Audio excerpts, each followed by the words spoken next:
కిషోర్ తిరుమల డైరెక్షన్లో మాస్ మహారాజా రవితేజ భర్త మహాశైలకు విజ్ఞప్తి అంటూ ఈసారి ఓ భర్త జీవితంలో జరిగే డబుల్ ట్రబుల్ని తెరపై పెట్టాడు. వైన్ కంపెనీ ఓనర్ రామ్ భార్య బాలమణితో హ్యాపీగా లైఫ్ లీడ్ చేస్తుంటాడు. కానీ స్పెయిన్ ట్రిప్లో సత్యగా మారిన రామ్కు మానస పరిచయం. అక్కడే కథకి అసలు ట్విస్ట్. ఒకవైపు అతి ప్రేమించే భార్య, మరోవైపు కొత్త ప్రేమ, మధ్యలో నలిగే భర్త. ఇక ఇక్కడ్నుంచే సారీ చెప్పాలా దాచాలా అనే డైలాగులతో హీరో మెంటల్ టెన్షన్ స్టార్ట్ అవుతుంది. ప్లస్లకు వస్తే రవితేజ ఎనర్జీ ఎప్పట్లాగే సేవ్ గ్రేస్. కొన్ని చోట్ల వింటేజ్ మాస్ మహారాజా ఫీలింగ్ వచ్చేస్తుంది. డింపుల్ హయాతి భారీగా పర్ఫెక్ట్ ఫిట్. ఆషికా రంగనాథన్ క్యూట్నెస్తో స్క్రీన్ని లైట్ చేస్తుంది. రవితేజ వెన్నెల కిషోర్ సునీల్ కాంబో సీన్స్ కొన్ని జెన్యూన్గా నవ్విస్తాయి. అజయ్ ఘోష్ కూడా తన స్టైల్లో ఫన్ ట్రై చేశాడు.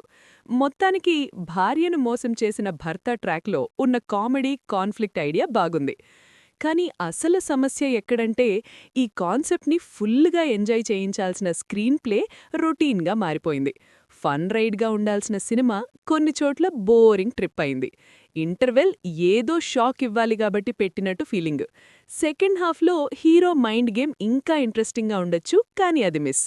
క్లైమాక్స్ కూడా ఇంకా ఏదైనా ఉంటుందేమో అనిపించే లోపే అయిపోతుంది. పాటలు ఓకేగానే ఉన్నా పాట పడాలి కాబట్టి పాట అనే ఫీలింగ్ వచ్చేస్తుంది. టెక్నికల్గా సినిమా రిచ్గా కనిపిస్తోంది. Cinematography beautiful, production value strong.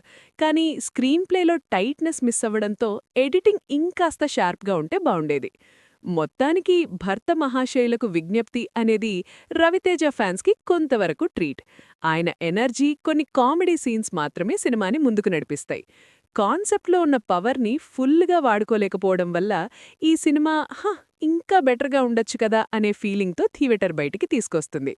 ఫ్యామిలీతో లైట్గా చూడొచ్చు, కానీ ఇది మాస్ మహారాజా కెరియర్లో మస్ట్ వాచ్ కాదు, ఓకే వాచ్ అంతే.